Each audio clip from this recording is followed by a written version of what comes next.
कहानी की शुरुआत में हमें कुनान नाम के एक महाद्वीप के बारे में बताया जाता है, जहां दुनिया सॉर्ट्स और सॉर्सरी यानी कि जादूगरी से चलती है। और ये तीन बड़े देश हैं, अमोरिया, इसिल, फिन और वेनलोडिश। ये तीनों ही देश बहुत ही ज्यादा शक्तिशाली थे और तीनों की ही आपस में बिल्कुल नहीं बनती। एक भी देश में शुरू हुई कोई परेशानी तीनों देश के बीच युद्ध करवा सकती थी। और अब इस कहानी में एक विलन का भी होना जरूरी है, जिसका रोल निभाया है ड्रैगन जॉट नाम के एक ड्रैगन ने, जिससे सब डरते थे। और ये कहानी इसी ड्रैगन जॉट से बदला लेने की है, जो एक बच्चा अपने माँ बाप की मौत का उससे बदला लेना चाहता है। और अब हम किस्मेटे को देखते हैं, जो कि किसी जगह कैद होती है। उसके दोनों हाथ बंधे हुए थे और आसपास कुछ लोग कुछ मंत्र पढ़ रहे थे। और तभी आसमान में चांद दिखाई देता और साथ ही एक परछाई किस्मेट की ओर बढ़ती जा रही थी। वो मदद के लिए आवाज लगाती है, पर उस परछाई में से एक बहुत ही बड़ा ड्रैगन बाहर निकलकर किस्मेटे पर हमला करने वाला था। लेकिन वो एंड टाइम पर कुछ मंत्र बोलती है, जिससे उसका पूरा होलिया बदल जाता है और मानो उसके अंदर असीम ताकतें आ गई हो। और साथ ही वो मंत्र पढ़ रहे लोग भी अपने असली रूप में आ जाते हैं, जो कि किस्मेटे के ही दोस्त हैं। ये सभी इस ड्रैगन को सील करने आए थे और फिर ये सभी सीलिंग सेरेमनी शुरू करते हैं। लॉर्ड बियारो बोलते हैं कि ceiling trays a sword of God, और होली मिरर की मदद से वो इस इविल ड्रैगन ड्रैगन जॉट को अनंत काल के लिए कैद कर रहे हैं। इस ड्रैगन ने धरती पर बहुत तबाही मचाई है, कितने ही लोगों की जान ली है, और इन गुनाहों के लिए इसकी यही सजा है। इससे आगे वो कुछ बोल पाते कि उनकी शक्तियाँ कम पड़ने लगती है, क्योंकि किसी ने उन पर तीर से वार किया था। पर वो सभी को ये सेरेमनी जारी रखने को बोलते हैं, नहीं तो ये धरती इस ड्रैगन की तबाही से बच नहीं पाएगी। लेकिन वो ड्रैगन अपनी शक्तियों की मदद से आजाद होकर उनके जादुई शीशों को तोड़ देता है। और अब वो बियारो के बेटे हीरो की तरफ बढ़ने लगा था, पर बियारो एक साथ अपनी सारी ताकत का इस्तेमाल करता है ड्रैगन को रोकने के लिए, जिससे हीरो ड्रैगन से दूर तो हो जाता है और ड्रैगन भी घायल हो गया था। वो गुस्से में वहाँ पर एक जोरदार धमाका कर देता और एक ही बारी में वहाँ पर सब कुछ तबाह हो गया था। और अब कई साल बीत जाते हैं, हम हीरो को सही सलामत देख पाते हैं, पर अब वो एकदम अकेला है। वो रेगिस्तान को पार करते हुए एक शहर में पहुंचता है, जहाँ पर उसे देखते ही एंट्री दे दी जाती है। वो मार्केट में घूम रहा था कि वहाँ पर नाम्बुको नाम के एक बड़े आदमी की एंट्री होती है, जो इतना अमीर था कि सबके ऊपर पैसों की बारिश कर रहा था।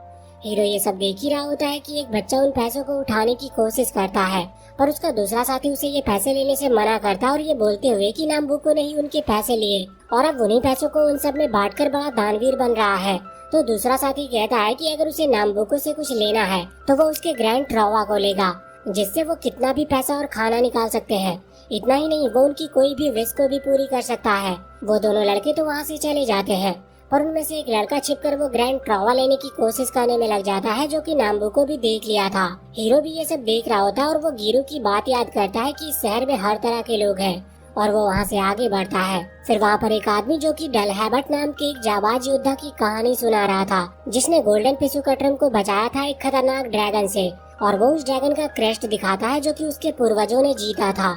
वो उस क्रेस्ट को बड़े ही शान से दिखाई रहा होता है कि एक बच्चा उसे वो चुरा कर भागने लगता है, पर उस आदमी का एक चमचा हकाई बच्चे को पकड़कर उसे मारने ही वाला था कि तभी वहाँ पर हीरो एंट्री लेते हुए अपनी तलवार निकालता है और कहता है कि एक स्वॉर्ड्समैन को अपनी तलवार सिर्फ जरूरत पड़ने पर ही निकालनी चाहिए। सब लोग तो हीरो की इतनी बड़ी तलवार देखकर डर गए थे। हीरो फिर उस आदमी को एक सोने का सिक्का देकर वो क्रेस्ट खरीद लेता है, पर वो बच्चा हीरो को थैंक्स करने की बजाय हीरो को अपने काम से काम रखने की कहता है, क्योंकि ये तो उसका प्लान था, यहाँ सभी को उलझा कर रखने का, ताकि उसके साथी इन लोगों के वॉलेट्स को चुरा सके। पर हीरो ने उनके सारे प्लान को ही खराब कर दिया और फिर वो हीरो से क्रेस्ट लेकर भाग जाता है। पर हीरो को वो क्रेस्ट चाहिए ही था, इसलिए वो उन बच्चे के ठिकाने पर पहुंचकर वो क्रेस्ट उनसे ले लेता है। और फिर जब वो उस बच्चे से उसका नाम पूछता है तो वो लड़का अपना नाम टॉमिट बताता है। वो बच्चे हीरो से वो क्रेस्ट छीनने के लिए उस पर हमला करने के लिए भी तैयार हो जाते हैं, पर हीरो सीधे खिड़की से भाग गया था। वहीं हम गिरू को हीरो की फोटो लेकर उसकी तलाश करते हुए देखते हैं। उसके साथ उसका साथी पलूपा भी है। फिर हम नाम्बुको को देखते हैं, जो कि उस शहर के मेयर को उसके सारे मैजिसाइड को बेचने को मजबूर कर रहा था। मेयर कहता है कि वो अगर ऐसा करेगा तो उनके प्राइसेस बहुत ज्यादा बढ़ जाएंगे, पर नाम्बुको तो यही चाहता था, ताकि फिर वो इन मैजिसाइड को बेचकर ज्यादा दामों पर पैसे कमा सके। तभी नाम्बुको की एक मेड सारू मेयर का एक इम्पोर्टेंट पॉट तोड़ देती है।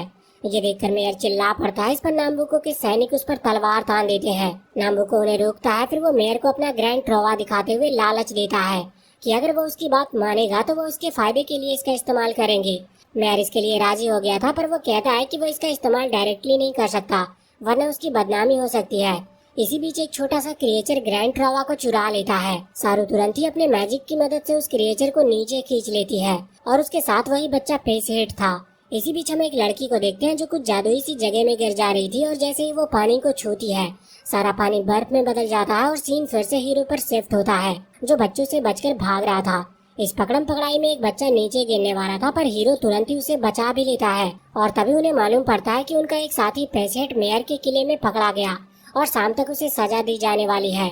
और अब ये पूरी मंडली अपने दोस्त को बचाने के लिए भागती है जहाँ पेसेट को मारा जा रहा था।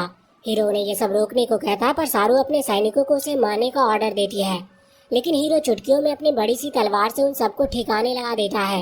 ये देखकर सारू अपने मैजिक का इस्तेमाल करती है जिससे वो एक बड़ा सा धमाका करती है पर हीरो आराम से उसका सामना करके निकल जाता है और फिर यहाँ उसकी तलवार रिवील होती है जो कि काफी छोटी थी, बस उसकी म्यान ही बड़ी होती है। सभी ये सब देखकर कंफ्यूज हो ही रहे थे कि तभी उसे यंग मास्टर बुलाते हुए वहाँ पर प्रोटेक्ट करने के लिए गिरू पहुँच जाता है। हीरो उसे खुद को यंग मास्टर बुलाने से मना करता है। पालूपा कहता है कि ये गिरू की ही गलती है जो उसने हीरो से कहा कि वो 10 साल में आराम से मास्टर स्वॉर्ड्समैन बन जाएगा, यानी एक माहिर योद्धा। और हीरो भी अब इस लेवल पर डैजन जॉट को हराने के सपने देखने लगा है जो अभी तक उसके बस की नहीं है। सारू ने ठोकते हुए कहती है कि वो अब सबको मार डालेगी और वो ग्रैंड ट्रॉवा निकालती है जिसे देख हीरो पहचान जाता है कि ये तो उसके पिता की सीलिंग ट्रेजर है। ये देखकर नाम्बुको समझ गया था कि हीरो कहीं और से बिलोंग करता है। इस पर सारू कहती है कि ये नाम्बुको का ग्रैंड ट्रॉवा है और इसकी मदद से वो कोई भी विश पूरी कर सकती है, यहाँ तक कि उसे मारने की भी। गिरू और हीरो दोनों फाइट के लिए अपनी तलवार उठा लेते हैं और सारू ग्रैंड ट्रॉवा को एक्टिवेट करके अटैक करती है पर हीरो के सामने एक अदृश्य सी दीवार खड़ी हो जाती है जिससे वो अटैक रिफ्लेक्ट कर जाता है और एक बड़े से पहाड़ पर धमाका करता है और अचानक से ड्रैगन डैजन जॉट उनके सामने प्रकट हो गया था। हीरो उसे देखते ही पहचान जाता है कि यही उसके माता पिता की मौत की वजह था। हम यहाँ पर हीरो के गर्दन के निशान को चमकता हुआ देख पाते हैं और ठीक ऐसा ही निशान डैजन जॉट के शरीर पर भी था। यहाँ पर सीन फिर से हीरो पर शिफ्ट होता है जो डैजन जॉट के ऊपर सीधा अपने तलवार से वार कर देता है, लेकिन अभी वो इसके लिए बहुत कमजोर है और एक साथ इतनी ताकत का इस्तेमाल करने की वजह से वो खुद ही बेहोश हो गया था। और फिर डैजन जॉट वहाँ मौजूद सभी लोगों पर अपना कहर बरसाने लगता है। आम इंसान तो उसकी आवाज के सामने भी टिक नहीं पा रहे थे। सारू ड्रैगन को रोकने के लिए ढेर सारी तीरें छोड़ने लगती है जो हीरो और गिरू को भी लगने वाली थी, पर डैजन उन दोनों को ही बचा लेता है अपने पंखों से और फिर वो अपनी तबाही बचाते हुए वहाँ से उड़कर चला जाता है। ये सब देखने के बाद नाम्बुको खुश हो गया था क्योंकि अब लोग डैजन के डर से उसके और मेयर के सामने झुकेंगे। फिर हम गिरू को देखते हैं जो कि हीरो को उन बच्चों के अड्डे पर ले आया था।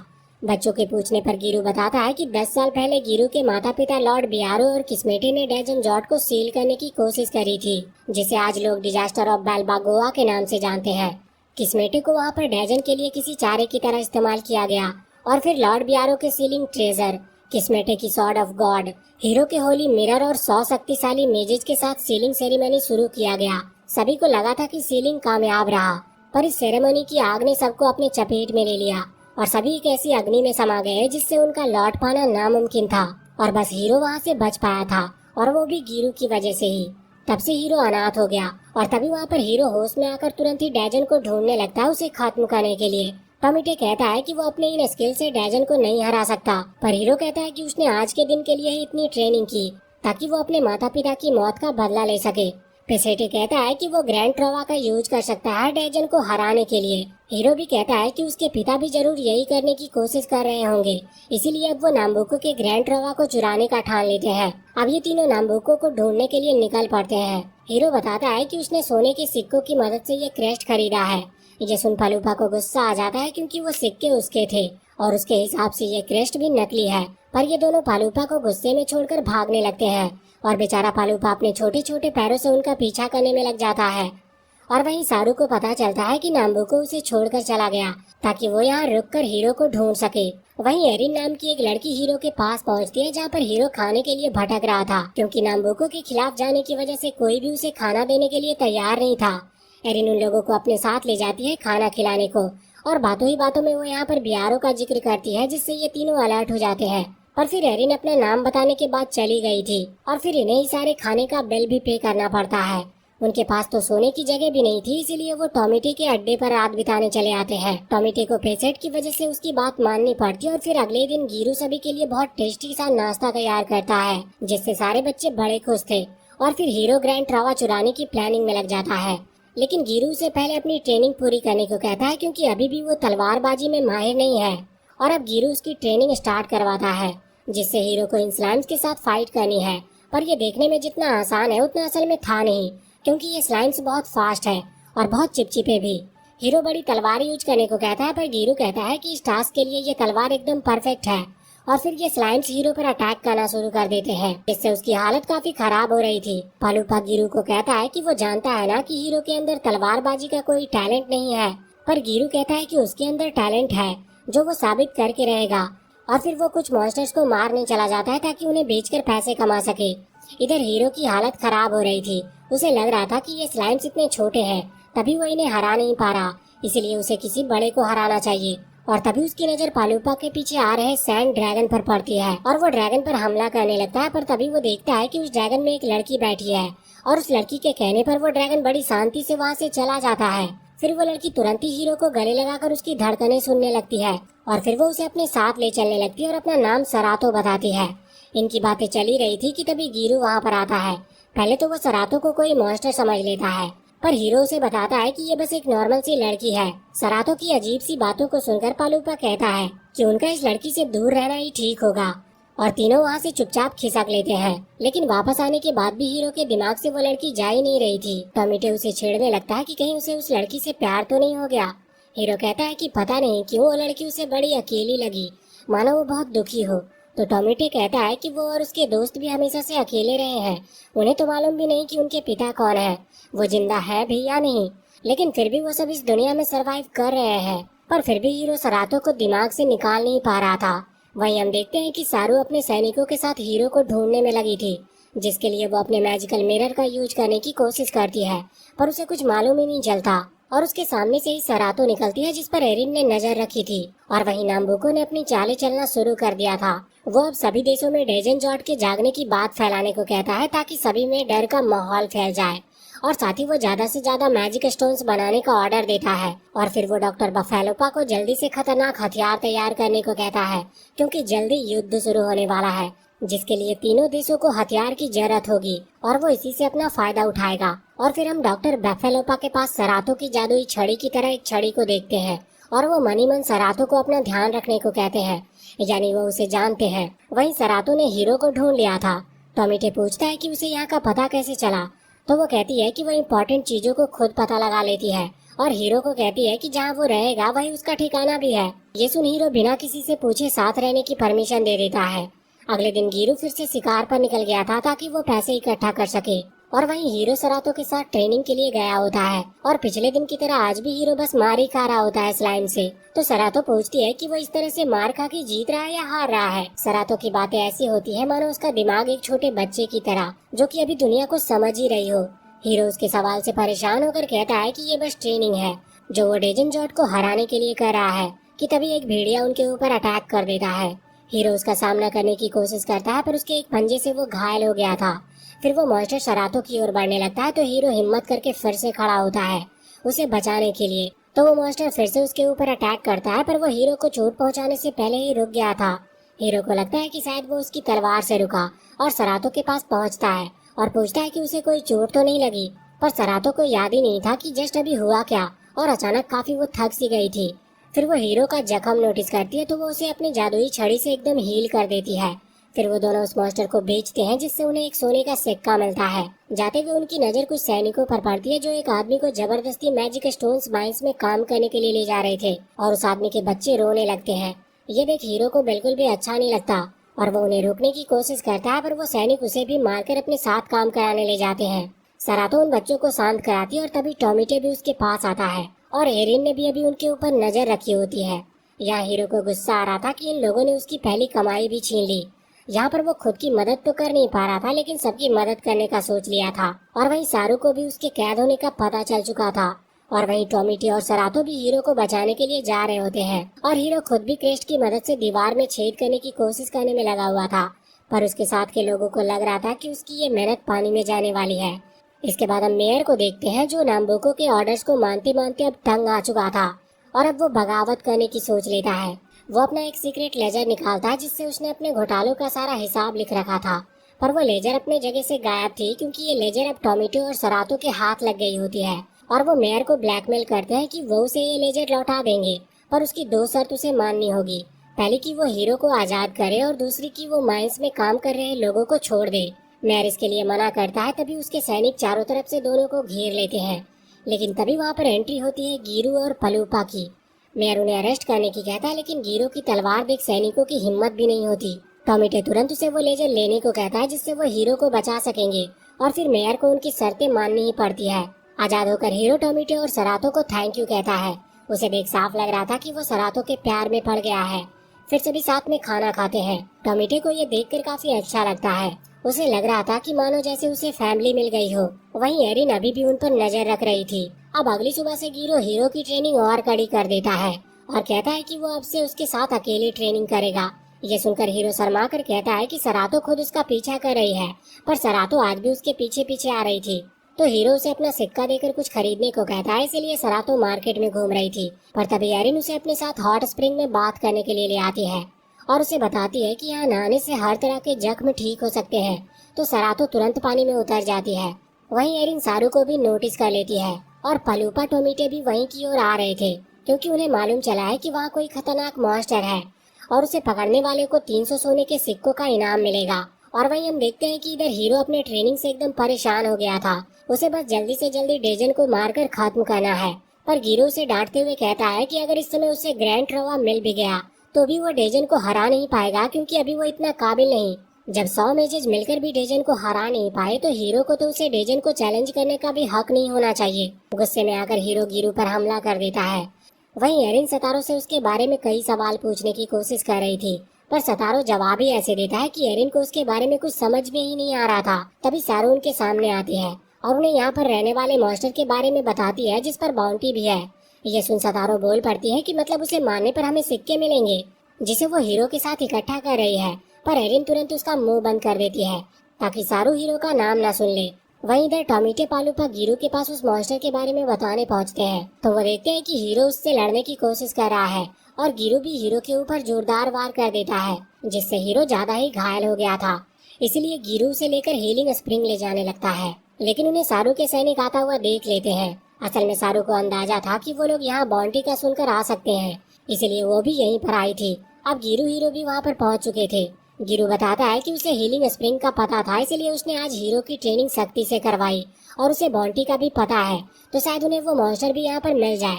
और अब धीरे धीरे हीरो के घाव भी ठीक होने लगते हैं। सारू और एरिन को भी इनके यहाँ पर होने का पता लग गया था। एरिन सारू का ध्यान भटकाने के लिए उसे फालतू के सवाल पूछने लगती है कि उसे कैसे लड़के पसंद है। सारू तो ये सुनकर तुरंत बताती है कि वो नाम्बुको को पसंद करती है, यहाँ तक कि वो उसके साथ काम भी करती है और नाम्बुको उसे अपना दायां हाथ मानता है और यहाँ पर वो उसके काम से ही आई है हीरो नाम के एक लड़के को ढूंढने के लिए। तो सतारो बोल पड़ती है कि वो जानती है हीरो को, पर एरिन फिर से किसी तरह सारू को ये बात सुनने नहीं देती। वहीं टोमेटो हीरो के गर्दन और चेस्ट पर बने निशान के बारे में पूछता है तो गिरू बताता है कि ये उसका बर्थ मार्क है। पहले ये इससे भी बड़ा था जो उसे ट्रेजेडी ऑफ बालबागोआ से मिला था। टोमेटो रियलाइज करता है कि हीरो की जिंदगी काफी मुश्किल रही है। गिरू बताता है कि उसने ये सब हीरो की हिम्मत देखने के लिए किया था ताकि वो जान सके कि वो बदला लेने के लिए किस हद तक जा सकता है।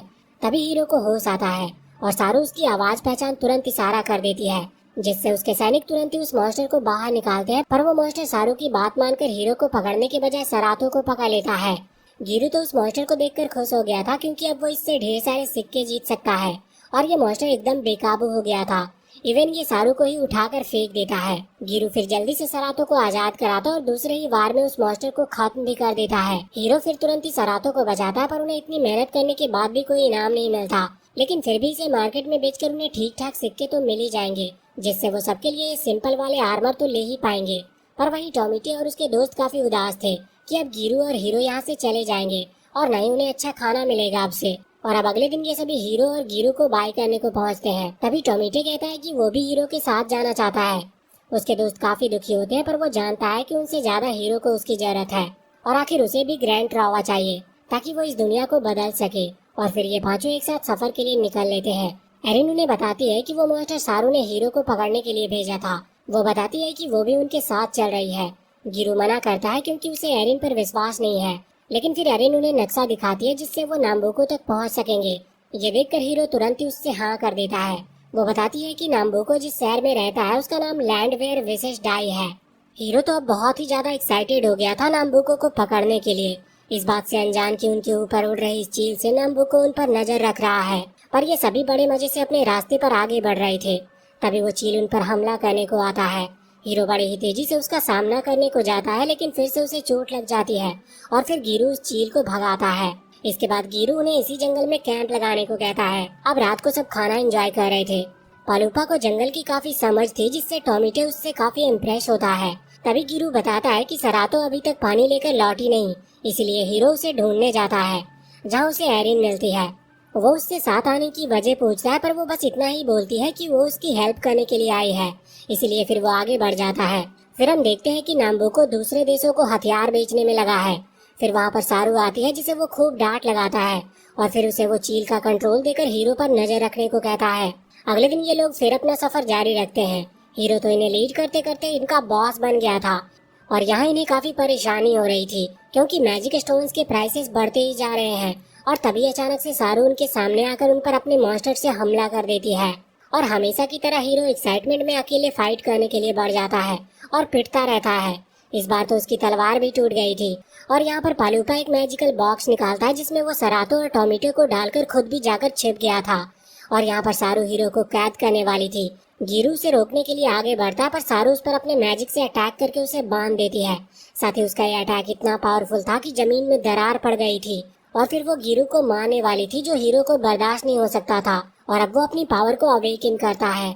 उसके अंदर से नीली रोशनी निकलने लगती है, मानो वो खुद किसी मॉन्स्टर में तब्दील होने लगता है और फिर तुरंत ही वो सारे सैनिकों को हरा देता है। सारू भी उससे डरकर भाग जाता है, जिसके बाद हीरो नॉर्मल होकर बेहोश हो गया था